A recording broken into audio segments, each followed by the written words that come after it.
Good morning, everyone. Thank you so much for joining me today.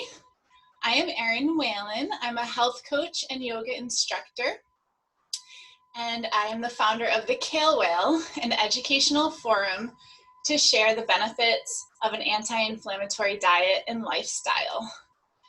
I did my graduate thesis on plant-based diet for athletes, and I truly believe that to find balance in mind, body, and spirit, you have to take care of yourself through a clean diet and lifestyle.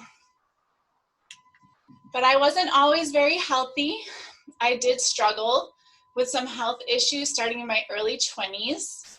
And I really believe that you have to find a diet that works for you and that it's an ongoing process. Our bodies change, our environment changes. So keep yourself accountable, I recommend keeping a journal. Journaling is the best way to observe what's going on in your body, when you're not feeling well, when you're feeling great. My journey started with health issues in my early 20s. I had a stomach ulcer returning from 6 months in Argentina. I didn't want to get on Prilosec and go the traditional route of treating it. So I went on an elimination diet. I had a very bland diet, and I kind of observed what caused me to flare up and what didn't. I was able in 3 weeks to heal myself and not have the flare-ups that I was having. And like I said, it's an ongoing journey. I also struggled with back and neck pain.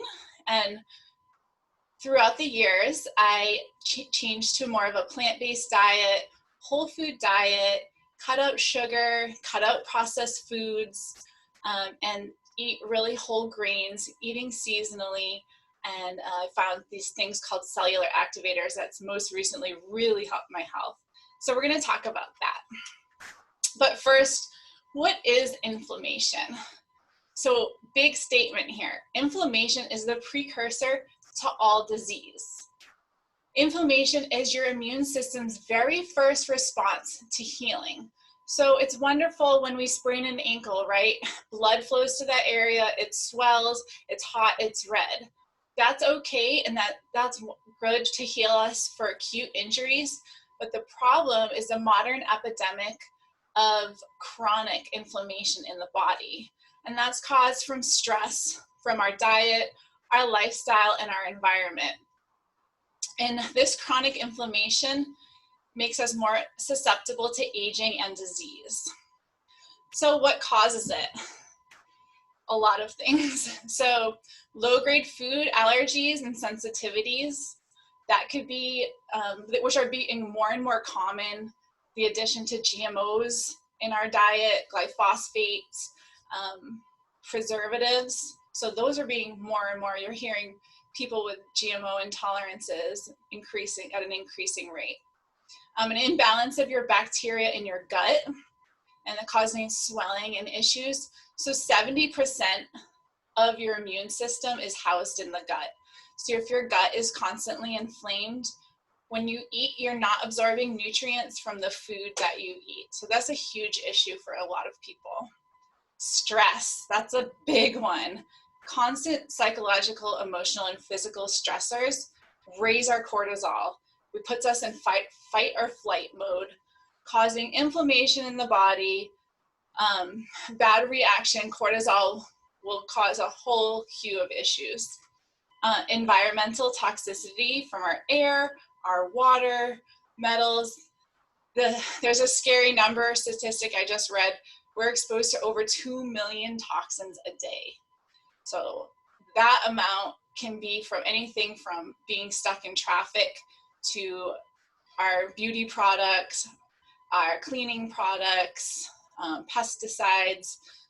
So that's something that can cause it. We don't even know what's happening. And then our diet and lifestyle, which is something we can control. So this could be too much fat, too much sugar, too much protein, not enough water and dehydration, soda, alcohol, sleep. So we're going to focus on diet today. Symptoms of inflammation. First one, wrinkles. So if you have visible signs of wrinkles, of course it's a natural part of aging, but it shows you that our cellular health, our cells are beginning to break down. Maybe we have premature aging. We're susceptible to bacteria infections if we're chronically getting sick.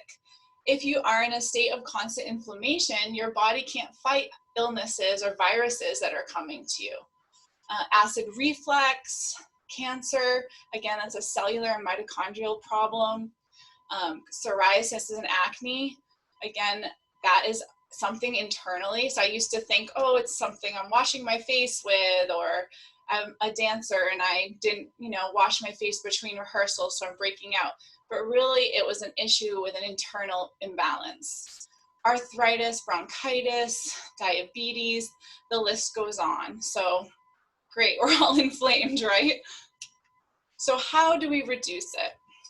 One, we can reduce our toxic load. I have an EMF blocker on my phone, which I think is especially important now with the introduction of 5G. I also think it's better to talk over speakerphone or in headphones. I read a study about a lot of people the cab drivers who would use the Bluetooth in their, when they're driving, they're getting brain tumors around their ear. So just to be reticent about how much we're using our exposure to these technology and radiation waves, which is an increasing amount now that during quarantine we're all right on our devices that much more. Eating organic, so you can get about 40% more nutrients from organic food than other foods. So making sure you spend that extra dollar, it's going to be worth it in the long run. Cleaning products. Bleach is one of the worst things you can use. I promise you that you can make natural cleaning products that are just as effective with baking soda, essential oils, vinegar. So there's great resources online. You can look that up. So really think about that scrub-a-dub and what you're cleaning your products with, your laundry with, cosmetics, air sprays, ditch the Febreze, get some essential oils going. Even paying attention to our pillows and our mattresses. I forget the name of the chemical, but it's banned in Canada and Europe, but somehow we allow it in the United States, and a lot of these mattresses have this course, right? Plastic, be careful. If you can store things in glass, great. Do not heat anything in plastic. There's a host of problems with that. Limiting coffee, alcohol, bug sprays, pesticides, etc. So those are all things we can do to reduce our toxic load. Getting better of sleep. Sleep is so important. You can spend thousands of dollars a month on the best healing holistic products, but if you're not getting 8 hours of quality sleep, you're doing disservice to yourself.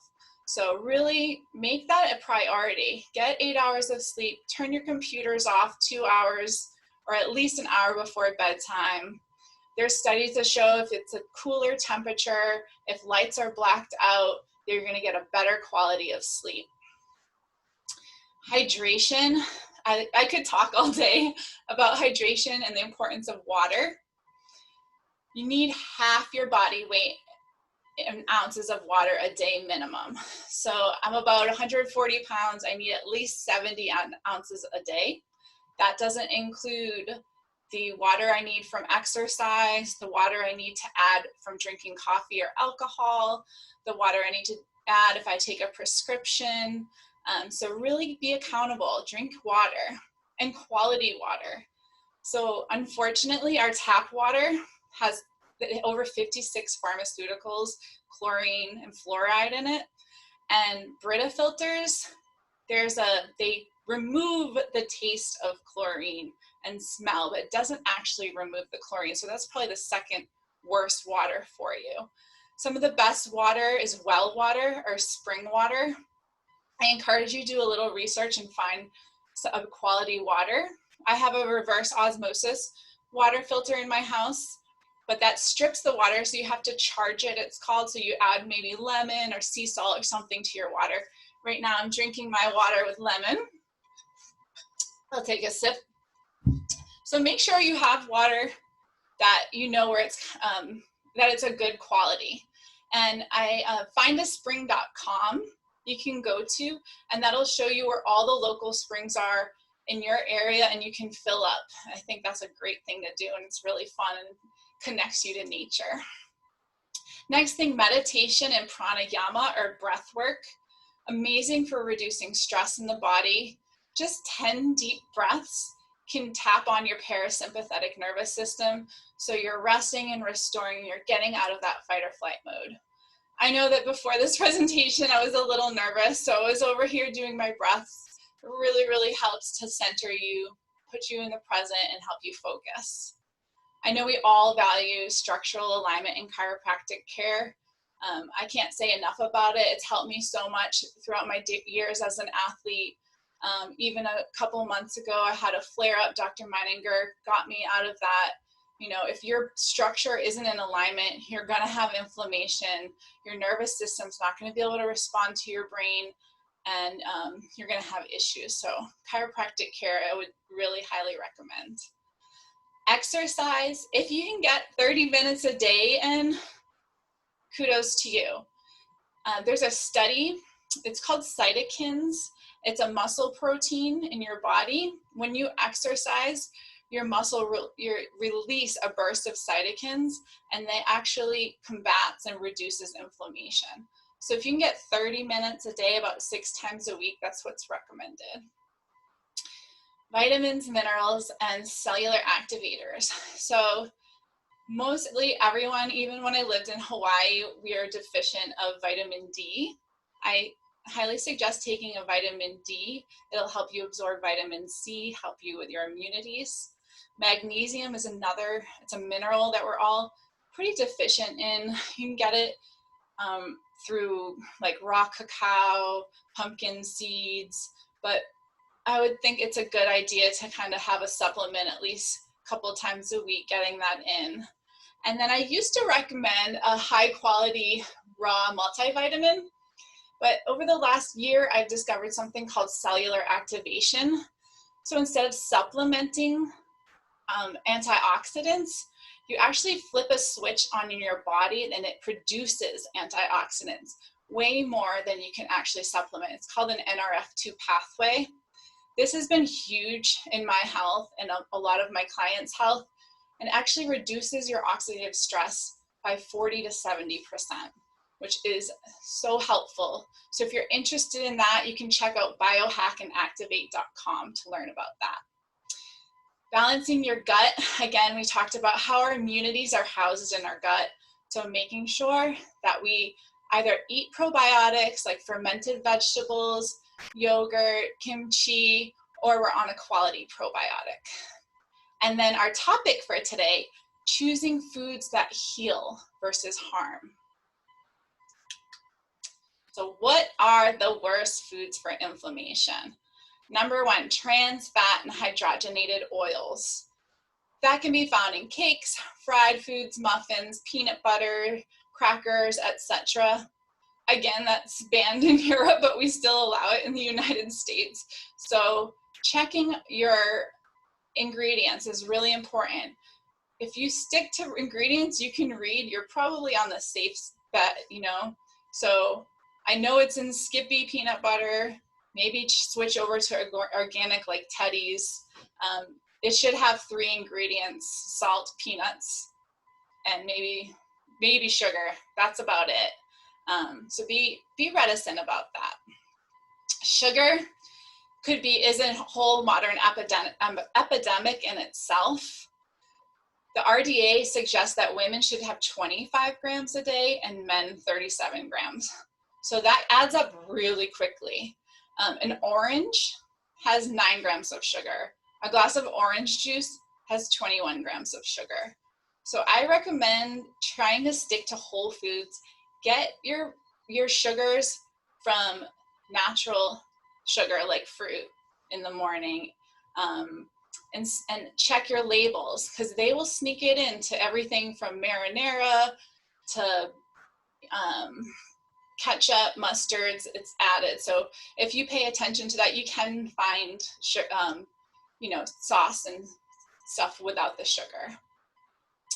refined grains. So white bread, pastas, it's yummy, right? But the problem is all the nutrients are stripped out of it. They're bleached out of it, and you're not getting any fiber. So it's essentially empty calories. There's something in my eye, sorry. I recommend staying away from refined grains if you can, that can cause inflammation in the body. Red meats, especially meats high in fat, like pork and cow. We have all heard about it, especially factory farm. So you're dealing with hormones added into the meat. You're dealing with antibiotics. And honestly, these animals are dealing with a lot of trauma. So you're inducing the stress hormones and trauma. So if you can, if you do eat meat, I really suggest finding local farms to get quality meat. And I know it's pricey, but you don't need that much meat. Meat really should be used as a garnish. Your plate should be very colorful with a small amount of protein. We need more carbohydrates than we do protein. And if you want to find a good quality source, there's a website called eatwild.com, and you can find your local farmers there. Alcohol, one of our worst things for inflammation. So it produces carcinogens in the body and free radicals, and then our body has to try to fight that. Inflammation comes and we try to flush it out of our body. So I know that's hard, especially in summer, to find a balance. And sometimes I'm like, what's worse, this glass of wine or the stress I'm dealing with? So sometimes, of course, I'll choose a glass of wine, but in moderation, have it with some water. Moderation is the key word here. Omega-6, there's a lot of studies coming out now about the correlation to these vegetable oils. Soy, corn, canola, safflower, grapeseed, vegetable, and sunflower are some of them causing, and the problem is they're oxidized when they're heated, and that causes free radical buildup in the body. So safer oils would be walnuts, avocado oil. Avocado oil is a great high heat cooking oil. I get mine at Trader Joe's. Extra virgin olive oil, coconut oil, chia, and flax seeds are great oils and omegas for the body. Dairy. Processed dairy is some of the worst for inflammation. It's actually a mucus. It causes a mucus buildup in the body. I noticed when I cut out dairy, I had chronic postnasal drip in the morning and ear infections as a kid. All of that went away. But if you do really love, there's amazing non-dairy products out there now. Oat milk, I love. You can make all sorts of cheeses with cashews. But if that's something that you're not willing to give up, there's great local farms.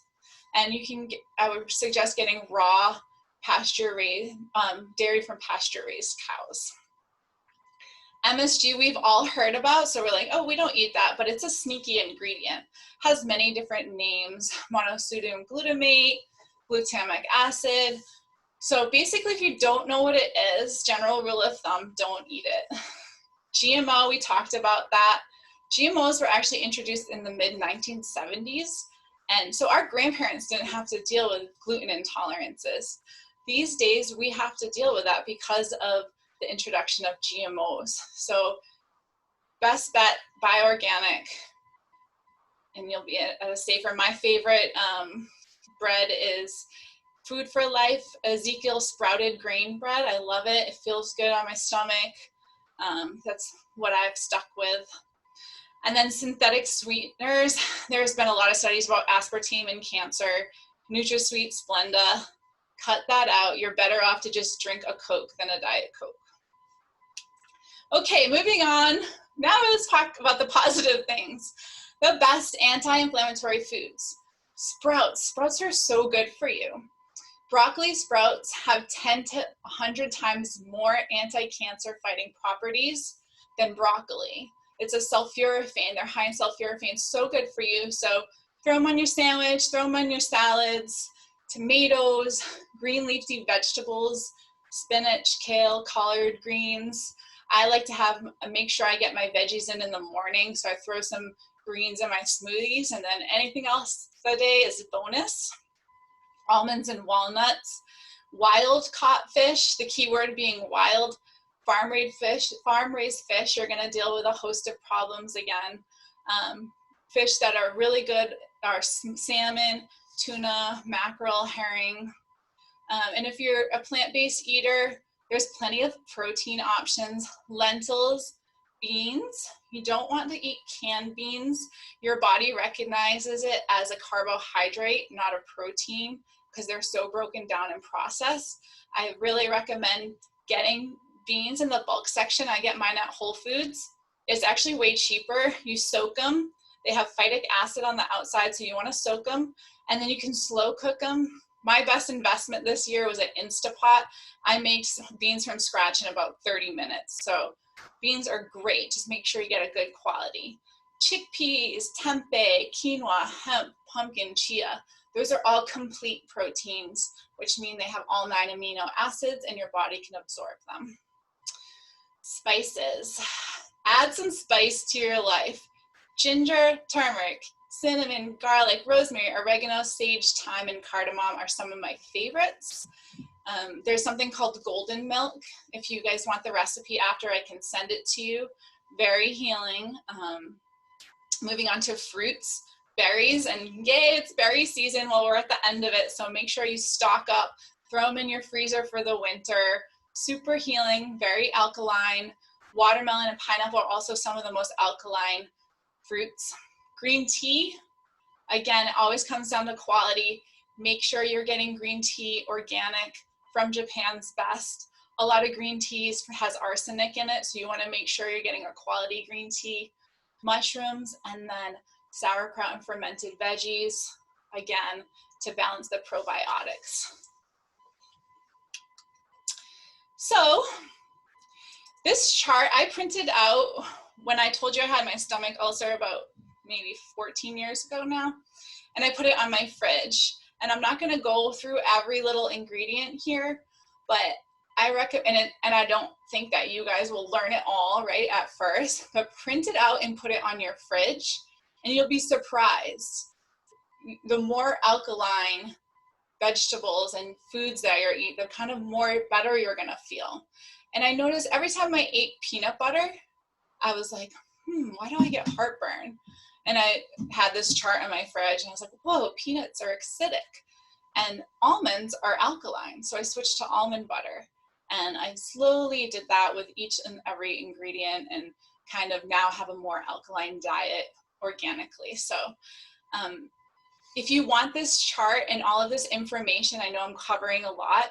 If you go to my website, thekalewhale.com, I have an email list, and if you subscribe, you'll get this book within minutes. So if you don't, some people have been having trouble getting it.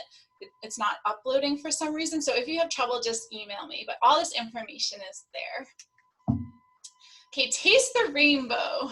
I love this. So when you go to the grocery store, it's fun. You're like, okay, I have to get something with every color of the rainbow. And that's because each color does something so healing for our body, right? Tomatoes, red, have lycopene. They're antioxidant, cancer fighting. Orange, we got those beta carotenes.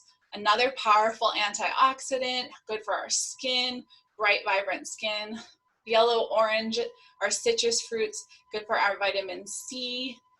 Our greens, our folate, our green and white, those are the anti-cancer, help burn off the carcinogens in our body. We want the sulfides, blues, we already went over berries, super antioxidant rich. Red and purple, resveratrol, I'm sure you've heard of drinking red wine, but you can also get it in from red berries, plums. I always have red cabbage or purple cabbage in my fridge. And then that's why we want brown fibers, not the white, because it removes waste from the body, the fiber, and it's more nutrient rich. So here's an example of my shopping and what I turned it into. So these are actually from a local farm, Holden Farm in Grafton. We got kabocha squash, we got purple cauliflower, beets, and really I love buying colors of the rainbow and creating meals from it. This is a veggie curry, and it has all those anti-inflammatory spices that we talked about. We got 2 dishes here, and eating plant-based is not boring, let me tell you. It adds so much flavor to my life. The one on the left here is a Jamaican coconut dish with tofu. And if you are eating tofu, make sure you buy organic, or else it does have GMOs, so make sure of that. And then on the right is a lentil enchiladas. Everything's made from scratch, and I know it adds a little bit more time, but really, do we want to be rushing through life and just eating crackers and things off the shelves? I know it's hard, especially with people with kids, but maybe dedicate one day, Sundays or Mondays, I find the best for me, to meal prep, make things in bulk. That way you have this on hand, so you're not snacking on junk food. You're like, oh, I have this awesome lunch to look forward to. A couple other things here. I have a rainbow Italian salad. So again, everything I got at the farm.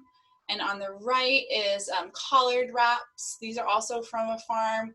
And I make a Thai peanut sauce, and I actually can eat peanuts a little bit here and there now that I'm not so inflamed. So that's a yummy sauce.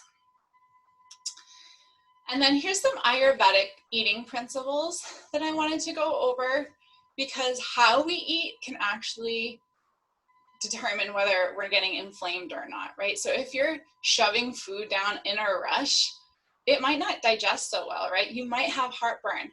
If you're taking a heartburn medicine tablet every day, that means you're inflamed. So let's talk about this. You want to eat a nutrient-packed breakfast, preferably with some greens. So if you have nutrients in the morning, you're much less likely to crave junk food throughout the day. So it doesn't have to be greens. You can have your greens at lunch, but maybe have some fruit, some berries, something that's providing you with these essential vitamins. You want to leave the table feeling that you could comfortably eat a third as much again. So when you overeat, your body produces byproducts from digestion, and these are normal toxins, but if you overeat, your body is kind of inundated with it, and it has trouble just getting rid of it.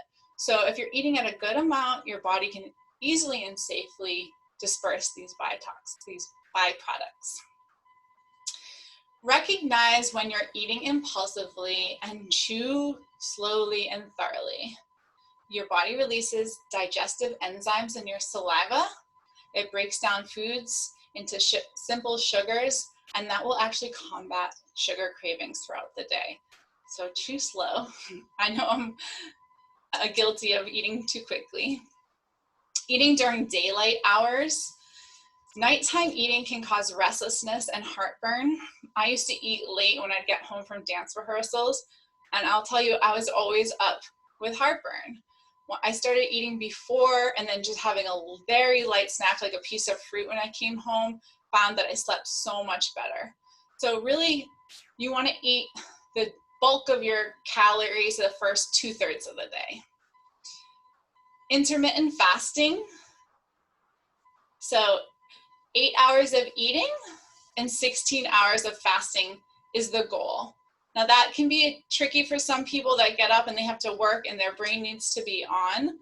So really use what works for you. This is great if you want to keep a optimal digestive system, helps with weight loss if you're struggling with overweight. But start out with 10 hours of eating and 14 hours of fasting. I like to eat from the hours of 12 p.m. to 12 p.m. to 8 p.m. And then I fast the rest of the hours with tea, and I still have my morning coffee with my oat milk. Our last tip, eat mindfully without distraction. No TV, pay attention to your surroundings, what you're eating. This is a beautiful time that you can have with your family. It should be a sacred time. You prepare your food, right? Especially if you're doing this, you take all this time. So sit there, relax, and enjoy it.